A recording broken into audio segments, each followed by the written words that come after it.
Welcome to Unholy Vibes. I'm your host, Alex, as always, and today we're joined by another special guest, my new friend, Fox. Fox and I met on TikTok as I was scouring through lives asking people if they had seen Ghost, and lo and behold, she has a good story for us. So, Fox, give us a little bit of an introduction, tell us who you are, and then let's dive right in. Perfect. My name is Fox. I am currently a social media influencer, but formerly I worked for a haunted house in Tucson, Arizona, known as the Slaughterhouse. It is one of the most famous haunted houses in the world. At least that's what they like to tell everybody, and I believe them. And I was there for about 7 years, so I have quite a few experiences in the building. I haven't been to a haunted house like attraction since I was like 13, I think, like a Mhm. long time. I'm 31 now. I'm almost 32. And so it's been many, many moons. And the last time I went, it was more just like, jump scares, here's all this. But what makes something like this extra spooky and extra unique? So I think the coolest thing about Slaughterhouse is that it was truly a former slaughterhouse. It closed down, gosh, I want to say 2 years before the Suttons, who owned it. They just recently sold it, unfortunately, after being around for 20 years. They bought it like a year or two after the slaughterhouse actually stopped production. So the story is that Farmer John, go figure, of course, that's his name, right? Owned it, and that his 2 children passed away in the building, in the boiler room to be specific, and that they haunted it ever since then, and that Farmer John decided that he was done after he lost his children. He went completely nuts, and there's a whole story. I'll have to find the link and I can totally send it to you, but it's really cool. When the Suttons took it over, they, super into Halloween, decided that they wanted to take the actual slaughterhouse and convert each room into a different haunt. So if you're scared of clowns, there was Cirque Display. There was the bayou that was outside in like where the old cattle guards were. The boiler room was always stayed as the boiler room. They never changed that.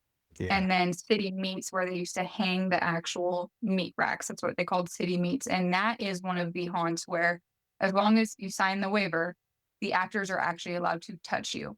They are just not allowed to touch from below the collarbone or like above the knees. But other than that, they're allowed to touch you. So I think it made it a little bit more scary, for just the haunted house part of it. But there were so many things that actually happened to me, the other actors, the other red shirts, which is management, where all of us were 100% convinced that it was really haunted and did a whole episode there with Post Malone. That's Oh, cool. that is cool. Yeah. Okay, so walk me through some of the experiences you had that you chalked up to being paranormal or something like that. Something that really Yeah, scared for you. sure. So I think the first one that ever happened was, oh gosh, I think I was 15 at the time when I first started at Slaughterhouse. And I just volunteered at that point. So whenever you get there, they put you in a random haunt, you get your makeup done, get your costume on, and you go and you just do your best to scare people. I first started in Cirque. So I was a clown for my first few weeks there. And it's bright neon lights, lots of drawing, so it's already kind of, like, on edge. You pay attention to as much as you can, but behind the haunts, it's all plywood and tunnels for the actors to get back and forth. So, my first night, I had been talking to some of the other actors that were more seasoned, and they were 100%, "This place is haunted. We do blackout nights, and we can tell you it is 100% haunted." And I was like, "There's no way. There's no, you guys are full of it." And they're like, "Everybody who says that ends up getting messed with Mm. by the ghosts here." And I'm like, "No, I don't believe you. Nothing's going to happen. You're all crazy." So I was in my haunt and I was in a little like narrow passageway waiting for people to pass by so I could jump out and scare them. And I ended up getting really, really dizzy at that point. And I contributed to, I have POTS and a couple other autoimmune diseases. So I was like, oh, I need to sit down, drink some water, chill out. I got really dizzy just out of nowhere. So I sat back, let people pass by, pretended that I wasn't there, just hiding in the dark. It just kept getting worse and worse. And then I remember I got really cold. I was like, that's polar opposite of what normally happens when I'm like about to pass Okay. out. Like I normally burn up. I got really, really cold. I was like, no, I need to go find cold water. I need to go sit somewhere where there's less fog, get out of here. So I walked through to one of the after exits And as I was walking through, the door came and like smacked me. Like it felt like somebody was on the other side and shoved the door into me. And I just remember I turned around and I opened it back up to see if there was someone on the other side, like maybe a customer had seen me and they were just trying to skip, but nobody was over there. And I was like, huh, okay, that's a little odd. So I walked through the tunnels. I ended up getting back to where all the actors like get dressed and everything, drink some water, and felt fine after that. Once I got out of that area, I felt much better. Wasn't dizzy anymore. The cold went away, and I was just like, that was a little odd. All right. And that Okay. was just the first time. And the longer I was there, the weirder things got. Of course. Can't start Yeah. off super crazy, right? Yeah. No, no. They gotta ease you into it. Does it slowly or quickly progress and get, like, crazier and crazier? Like, how does it go? How long did you work there, by the way? I don't remember if you Wanna said. say it was almost 7, off and on, Okay. almost 7 years. Okay, yeah, I believe you did say that. So, over the course of about 7 years, how many how like, that's the first couple weeks you're getting something happening, right? So Yeah, my very first night, something happened. yeah, okay. So Yeah.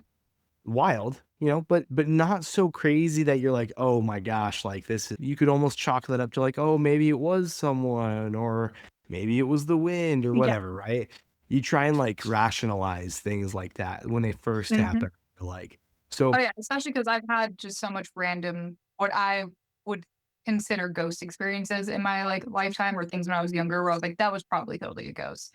So, when little things happen, I was like, "Fine." yeah, no big deal. Okay, so keep going through your timeline. What else is happening as you're there? Over the course of the next couple of years while I was there, it was always just small things. It would be doors shutting when there was nobody on the other side of the door. We had the air cannons in city meets. So there was a dark tunnel that customers walk through, but the air cannons were motion censored. So we Oh, always knew when they were coming through because the cannons would go off. right. But at closing, when we're going through and we're making sure all the actors are out and it's time for everyone to go home, nobody's lingering, we would do the final walkthroughs. And after we'd walk through, the cannon would go off again behind us.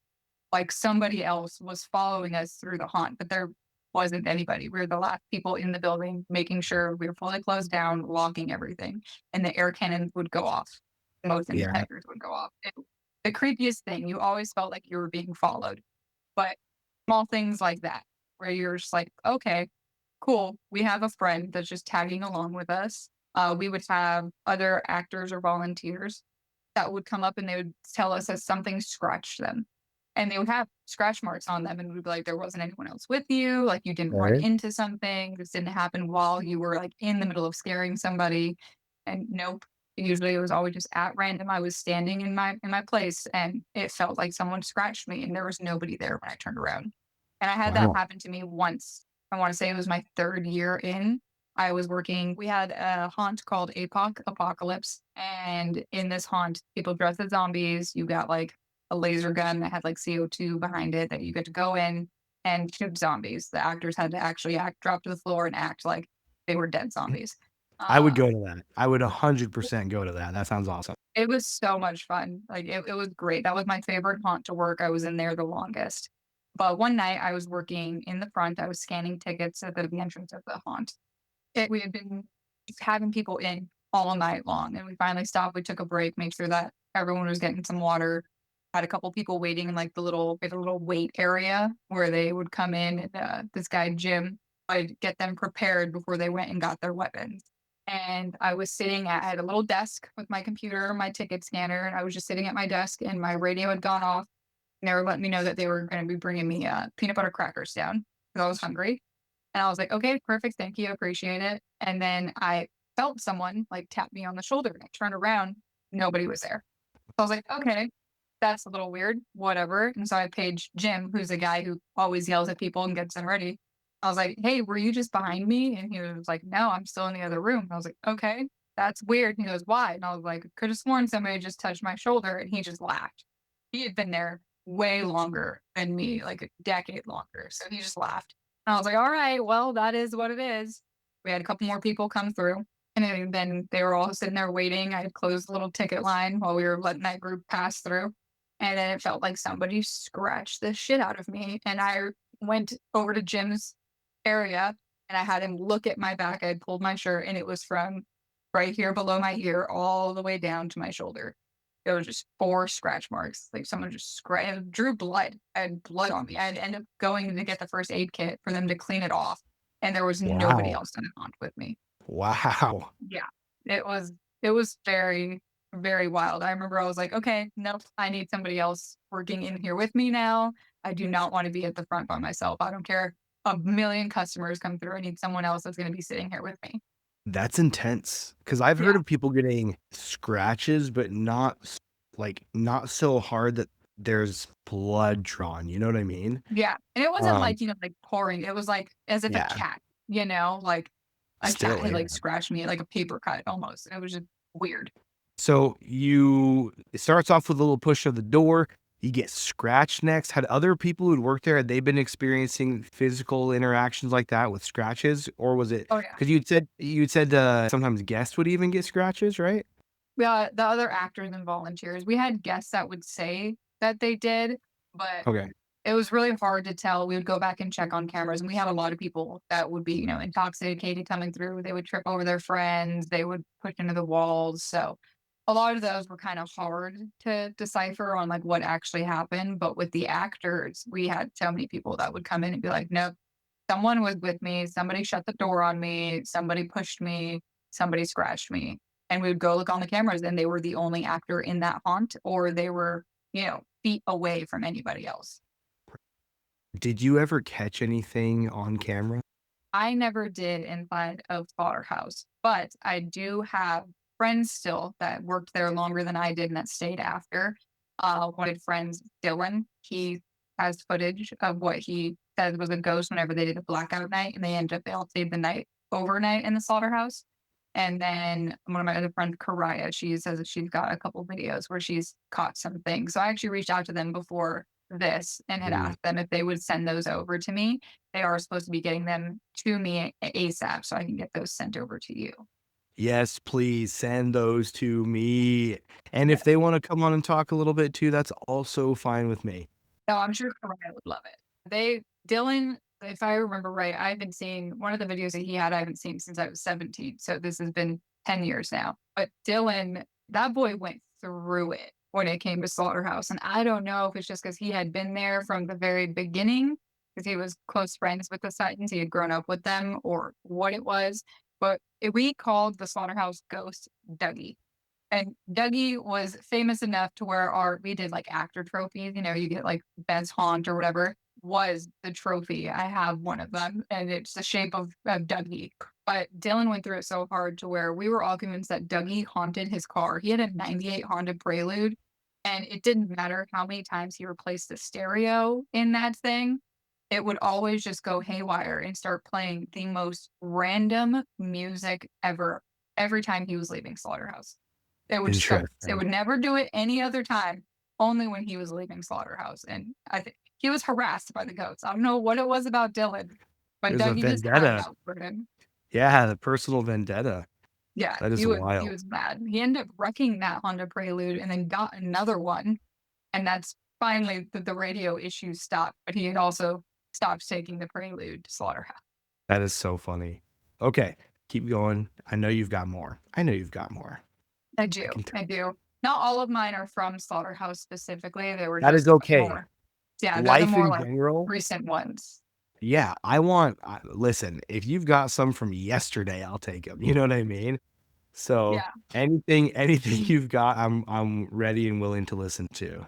Okay, perfect. Well, I have one more from Slaughterhouse, and it was so my ex-boyfriend used to do security for Slaughterhouse, and we would do other events like Gem and Jam, and they come through and they do like the Gem show and they like throw music festivals and stuff like that on the Slaughterhouse property. So I worked a lot of those events too. So my ex-boyfriend stayed in an RV during the events to, watch the campgrounds, see what's going on, just be there in case anything. Right, So there was a few times where I would stay the night with him. We had They had the cameras to alert you if anyone was like going in the building, anyone was walking across the field, whatever. And those cameras would always go off. That someone was walking across the field or somebody was inside the building, he would have to go and he'd have to check it all the time. And then they had one on the back lawn that watched over the RV. And there was one night where a camera had gone off and it was for an apocalypse. Apocalypse has the lower level and then the second story. So you have to go upstairs. So it was the upstairs room that had gone off. So he was getting ready. He was like, I got to go up into APOC, see what's going on. Why are cameras going off? And I was like, okay, cool. I'll just come with you then. And get ready to walk out. The back lawn camera goes off. Like there's someone that set it off before we had even opened the door. Like someone was coming up to the RV. So we looked, there's nobody there. We go, head inside, go up to Apocalypse. And when people are done with the guns in there, we have to empty out the old CO2 canisters. So we Okay. had buckets of them, of just empty CO2 little cartridges. And he's up there, he's looking around. I'm standing behind the back counter, and he disappears down one of the halls to go out onto the roof of the building. And hear something go like dink next to me, and I look down and it fell to the floor and it was a CO2 canister. So I turned around, I yelled at him and I was like, "Why are you throwing things at me?" And he didn't answer. So I picked it up and I chucked it back. And he didn't answer, he didn't say anything, he didn't throw anything back. I was like, "That's really freaking weird." And then we have cameras in APOC as well. So I get an alert for downstairs apocalypse. And he's walking downstairs. So Hmm. he had gone out to the roof, went down the stairs, and was back downstairs at the point that something had been thrown at me. So there was no way at all that he could have been the one to throw it. And I just remember I got chills and I was like, nope. And I just ran out, ran down the stairs and went to go find him. And was like, do not ever leave me alone up there ever again. And this wasn't just like a, oh, it fell out of the bucket. It was like an No, the aggressive bucket was on throw. the floor. Okay. Like, the bucket was within my reach. So there was no way. Oh, There was okay. nothing why they should have been, like, up where they could have fallen down. Like, no, it was like somebody threw it. Okay. I Yeah. think it's funny that your first reaction was like, "Ugh, that was rude." Yeah, I was like, "Why are you being, an ass? Why are you throwing things? That's not funny." And it's the middle of the Yeah. night too. So I'm just like, "Why?" We have flashlights. The lights aren't even on in the building. And that wasn't him. Don't know what that was about, but was not a fan. Was scary for sure. Yeah, 10 out of 10. Dang. Don't recommend. Ew. Yeah. I okay. I can save this for later. Continue. That's the craziest that it ever got for me at Slaughterhouse. So it was I'd been scratched, doors hit me, random CO2 canisters being thrown. Um, definitely, I don't think anything of it now because I'm just like I feel like I've experienced weirder things growing up. So Slaughterhouse, I was just like, yep, it is what it is. It's a spooky place. Like Yeah. it's you go to a haunted house and you should expect to get haunted. You know? You know what? Totally valid. Yeah. Totally valid. You're putting yourself in that situation. Something's gonna go down. Oh yeah, for sure. I can my friend Karaya, she's got some fun stories though. I mean, there's so many actors that would just get injured at random. They'd be like, I feel like somebody pushed me. Now I have a sprained ankle. We had a couple people get their teeth knocked out because they would fall and hit something and then their teeth would get knocked out and they would be just Gee. convinced that somebody pushed them. So I didn't get the worst of it when it came to Dougie the ghost and him being whatever he was doing, but Yeah. What if there was just some random squatter living in the walls or something? yeah, they did find there was a couple people that had broken in, and they would from time to time find somebody that was just, like, staying in the building. So I do think of that sometimes too. I'm like, "What if it was just like" I was like, It'd be really funny. Let me just throw something at one of these kids," you know? Yeah, let me just scratch a kid working here. But I feel like if you would have, I don't know. I feel like getting They scratched would by a have been homeless. caught on camera, you know? In Yeah, all the that areas too. that we were when these things happened, we were directly in view of cameras. Yeah, that's true. Okay, no homeless people doing it. It Yeah. was good for sure, for sure. I just I like to, maybe it was something else, but yeah. I do the same thing. I always try to just rationalize it. Like, nope, it was the wind. That's why the door hit me. No, Yeah, maybe it was a tree branch. The scratches I could never explain. I was like, I don't know, but I don't like it. I yeah. wasn't near anything. I wasn't near the fence. I wasn't near the trees. So some things I was just like, there's no explanation for it. So I just gotta accept it for what it is. Lock it away, not think about it, right? Exactly. Yeah. Always the best. Like, I just don't want to deal with this right now. Dink, gone. Hmm. So you say you've been saying a little bit about your childhood or growing up. having experiences. What's that all about? I was younger. My mom was very into telling ghost stories, and it was things that happened to her that she couldn't quite explain. So, there's things that you look out for when you're being raised and being told all of these stories. My mom grew up in Tucson for the most part. She always lived next to a wash. So, one of her favorite stories is, the woman in white that haunts the washes Hmm, and Ouija board one night, and no they got in thanks. trouble for having it. Yep. And so they went and they chucked it in the wash. They were going to be done with it, chucked it in the wash. And 2 days later, it showed back up on their doorstep. Of course. So, yeah. So she always had stories like that. And there was one night, it was shortly after my grandma had passed away. I want to say maybe a week or two. So I would have been around 8. And my mom was telling us the story of the Ouija board again because all of my cousins and stuff were in town and everyone was around for the funeral. My mom was telling us these ghost stories. And then we had decided that we were going to watch Saw. I think it was one of the very first Saw movies that came out. So we told ghost stories, gonna watch a scary, gory movie. It's gonna be a great time. And we had just started the movie when the kitchen light started flickering off and on, just out of nowhere. And Mm, my cousin and my sister both screamed. I was little, so I just looked around and was like, "Why is everybody tripping? The light's just being weird, you know? It's fine. It's probably just grandma messing with us." And my mom came out and she was like, "Did you just say your grandma's messing with you?" And I was like, "Why is the light flickering off and on? Like the switch is fine. There's no reason for it to be going off and on." And a few days later, my mom had found out about something that one of my uncles had done. And she found out and was talking about it.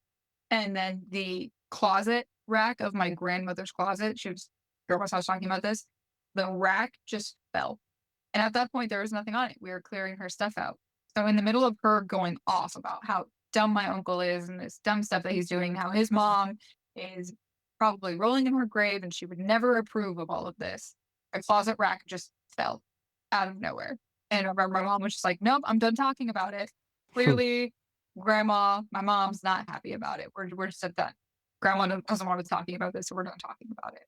And and I don't know if it was my grandma, but there was another night where my mom and my dad were talking, and before my grandma had passed away, she had had a fall in her bathroom where she had fallen into her shower. And this night they were talking about her, and I don't know if they were arguing. I don't know the full story. I just remember I was sitting in the living room and I heard a loud bang, like somebody had fallen. And my parents heard it in their bathroom. So they got up and they went and they checked, and nothing had fallen in the bathtub. There was no like shampoo bottles, the little like thing that holds, the little shower rack. That was perfectly in place. Like nothing had fallen. They couldn't figure out what made that noise in the bathroom, but it sounded like somebody had fell. We're in the middle of talking about my grandmother. interesting. Mhm. Very spooky. Yeah, there are just random little things that have happened in my family over the years. I remember after my brother-in-law had passed away was the like night turning like midnight turning my birthday. I was laying in bed and he had just passed away a month prior. And I was laying in my bed and I remember sitting there and thinking, I was like, man, this really sucks that like Derek's not going to be here for my birthday. And I was turning 10, I think. And I was laying there watching TV thinking that, and I just heard like scratching, like down the wall to my bedroom. And Thanks. I looked and I thought maybe it was my dad. So I got up and I opened the door. Nobody was down the hallway. My dog was in my room, so it wasn't my dog. And then I looked at the time and it had just turned midnight of my birthday. So I was like, oh, all right, cool. That's a weird way to say happy birthday. Hey, That's yeah, great. I don't like that. Yeah, it's just always this random little thing that I would try to find an explanation for, but never could. So I'm gonna go with it was ghosts. Yeah, I mean, why not, right? Yeah. I I lived in a house years ago where rats had gotten in the wall, Mhm. and I could hear them Yep. scratching at stuff. But that's a Yeah, I rented a house that had very specific noise, though. It's Mhm. different than like a Yeah. wide run scratching or whatever on a wall. Yeah, it's like a scattering noise. Yeah, yeah, Like, yeah. you can tell that it's like very like light. This was 100% like loud. I was convinced that my dad was coming to say happy birthday to me, like walking down the hallway and just put his hand on the wall and was just dragging it, thinking that he was And going to scare me or be funny. But yeah. no, Okay. No. All pre-haunted house. What about post-haunted house? Any other experiences that stick out? I mean, from any point in life. yeah. So nothing super crazy. I think one of the ones that was like just hard to accept for what it was. So both of my parents have passed away. My dad passed away when I was 16, or I turned 16. My mom just passed away last year. My dad passed in 2014, and my granddad, his father, passed 2 years later, so 2016. And when he was dying, he was in his bedroom, and my aunt and my nanny, his wife, were there and they were talking to him, and he kept telling them to get out of the way. He needed to get out of the way because he needed to talk to him.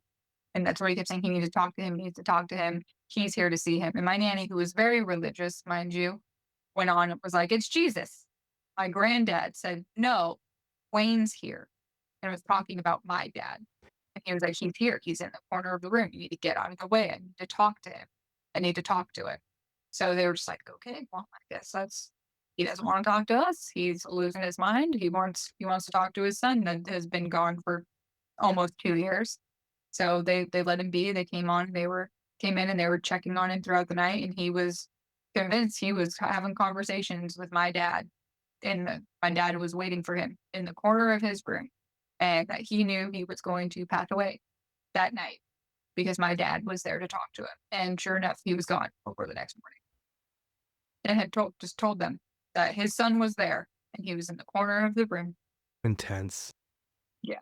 There's so much we don't know when Mhm. it comes to spiritual things, and I mean, religious or not, there's just so much we don't know.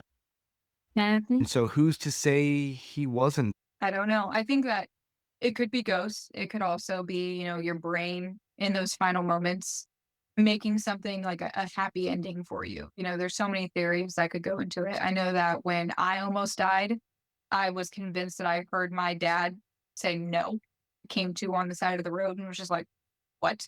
And I was in and out after that. So I don't know if that was truly my dad. I know on whatever other side there might be saying, nope, this ain't happening. You're too young. Try again later, not answering And the door in that. not today. Or if that was just my brain trying to protect me because I don't remember, my accident at all other than coming to on the side of the road after hearing that. Say Yeah. Mhm. our knowledge is limited. Our brains are complex. And Mhm.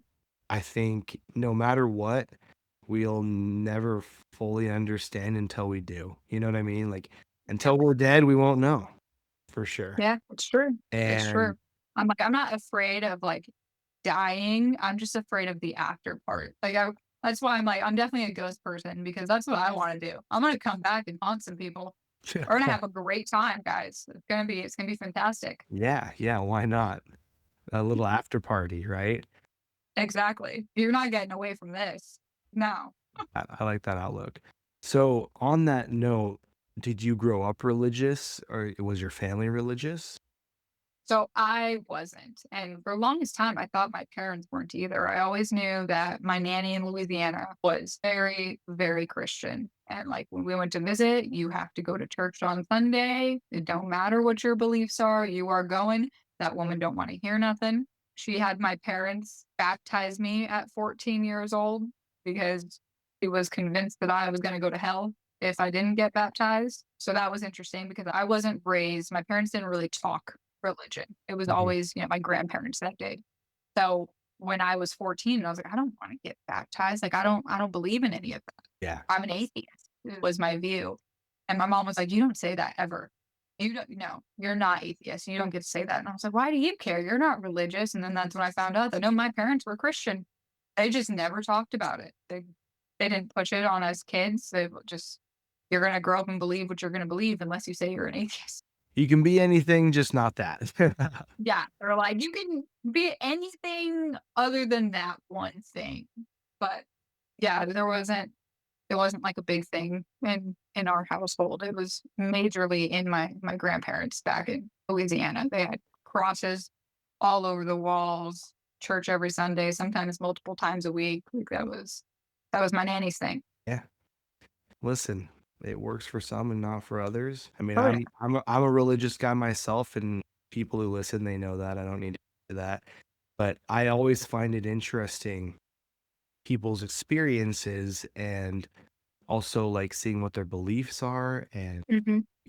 some people grow up religious, some people don't, and I've had people on the show that are atheist or agnostic, and they just say, listen, I can't make sense of this. When I was younger, I definitely thought that I was an atheist. As I've gotten older, I'm like, I know that I believe that there's something. I just don't know what that is. I don't know if it's a singular God or multiple. I just know that there's something else there because there are just things that are unexplainable unless you have some sort of a higher power. And I envy the people who actually have like a true religion because they have something to look forward to. Hmm. They don't fear death because they know what comes after for them, you know? Yeah. And that's comforting. I don't have. Even being religious, I still know that I don't know a lot. I Mhm. still know there's so much we don't know that, like, yes, I like to approach things with a healthy skepticism, but I also have a healthy belief. Just, Yeah, just like, you yeah, have an open I mind. have an open mind. Thank you. Yeah. Yeah. Who's to say that that wasn't happening? Mhm. We don't know. Just because you can't see it yourself doesn't mean that it's not happening. It's a little different. And maybe some people just have that little extra something that lets them Yeah. perceive more than the next person. I'm not a very sensitive person, spiritually sensitive person, for Mhm. better or for worse, right? On either end of the spectrum. I've had very few paranormal experiences, and I know that that's not everyone else's experience. And so, point I'm getting at is why not? Yep. No, I get that. I think what really drives something, I don't know if it's necessarily ghosts, but a big reason why I do believe that there is something that happens when a spirit leaves the body is because I have had so many people in my life pass away. Like, and I knew every single time, which is it's weird. And I don't know if it's just an intuition thing, but I think that the people that I have cared about or cared about me that have passed away, when they did, they like dropped by to say goodbye in a sense. And that's just because of how many times like my first family member that I remember passing away was my grandma when I was 8. And my mom and dad took care of her. She had cancer, so she was paralyzed from the waist down. So we had moved in with her. And I remember I was up. We were going to watch the Golden Girls before I had to get ready for school, you know? And we were talking. My parents were out. They were going to take her to the hospital 'cause she said that she wasn't feeling that good. So they were rushing everything. And I remember my grandma was just chill about it. She was just like, you don't got to do that. It's fine. Like she almost like knew. Looking back on it, that woman knew that that day was that day, Hmm. that she was not going to be with us anymore. And I remember she told me that she left me and that I needed to get up and get ready for school. And I had laid back down. I was in the living room with her. Her hospital bed was in our living room. And I laid down on the floor in front of her hospital bed. And I just remember everything got quiet. For me, at least, everything just got quiet. My parents were running around outside. The nurse that would come in and check on her, Pam, she had gotten completely silent in the recliner next to me, and I just had a feeling. Got up and I was like, "Grandma," and she was gone. It was like just like a quiet but calm, like knowing feeling. And then when my brother-in-law passed away, he was in a motorcycle accident, so he passed away very suddenly, very tragically. And we had talked earlier in the day, and then that night I couldn't go to bed. Like, no matter my parents were like, "You need to go to sleep. Like, you got school tomorrow. What are you doing?" And I just could not sleep at all. I was like, "No, like something's happening. I feel like something is going to happen, and I don't know what it is." And the phone rang, and it was the phone call from the police officer because my sister was present when he passed away. She was in the truck.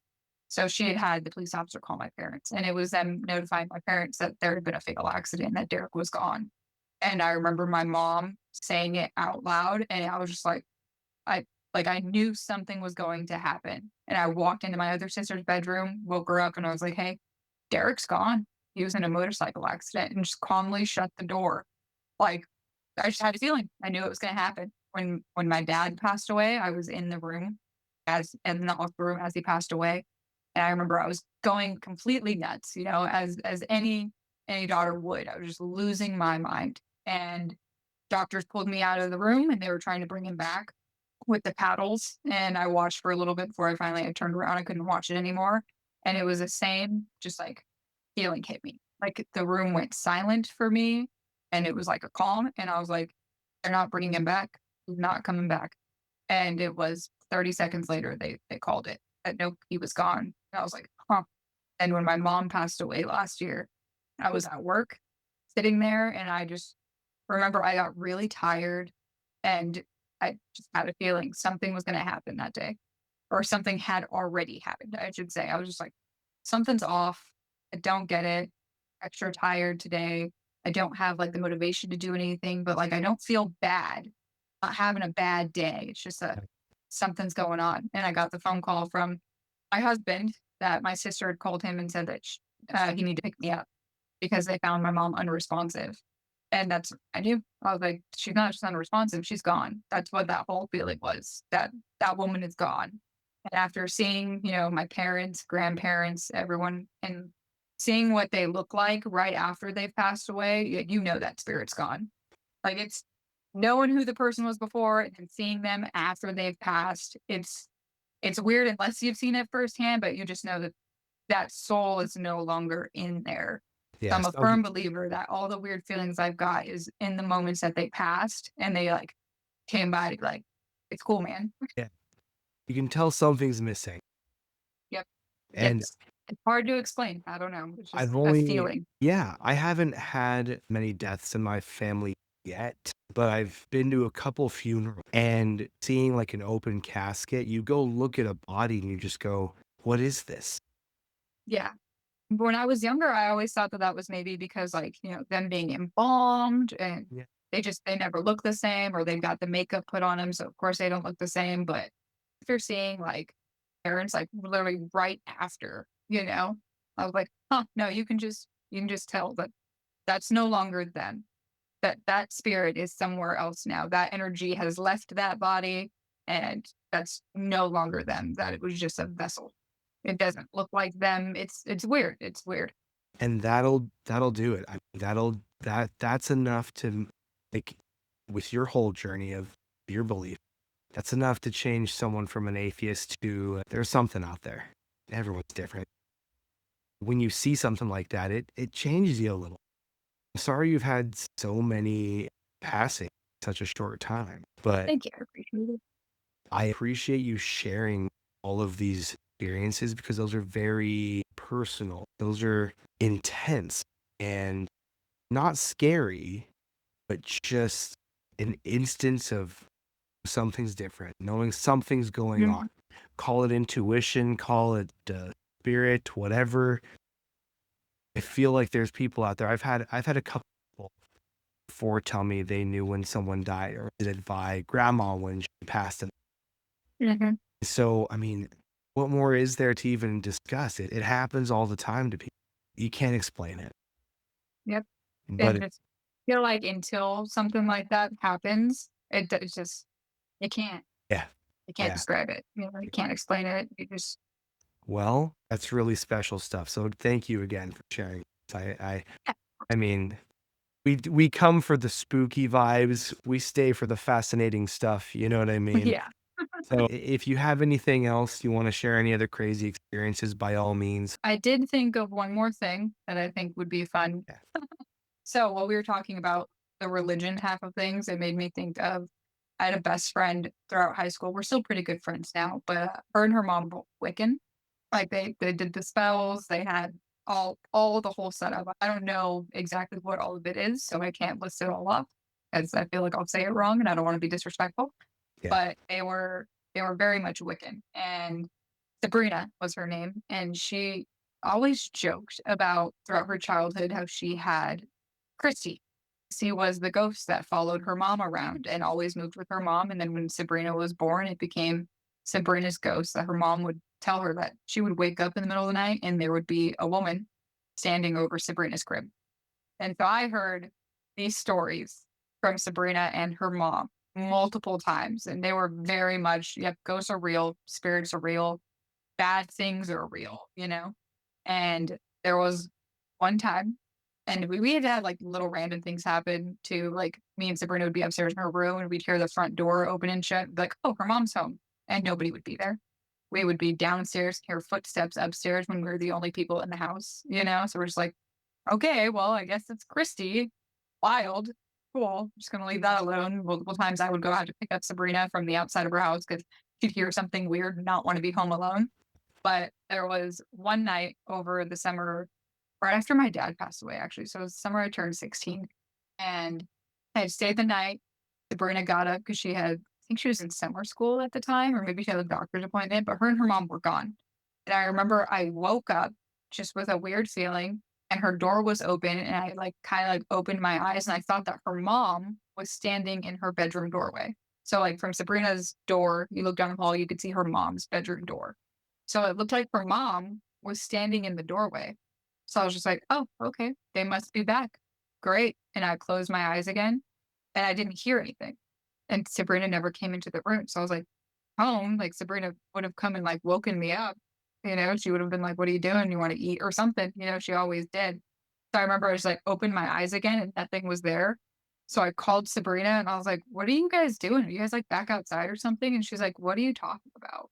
I was like, aren't you and your mom home? Like, I just saw your mom. And she's like, we're not, we're still across town.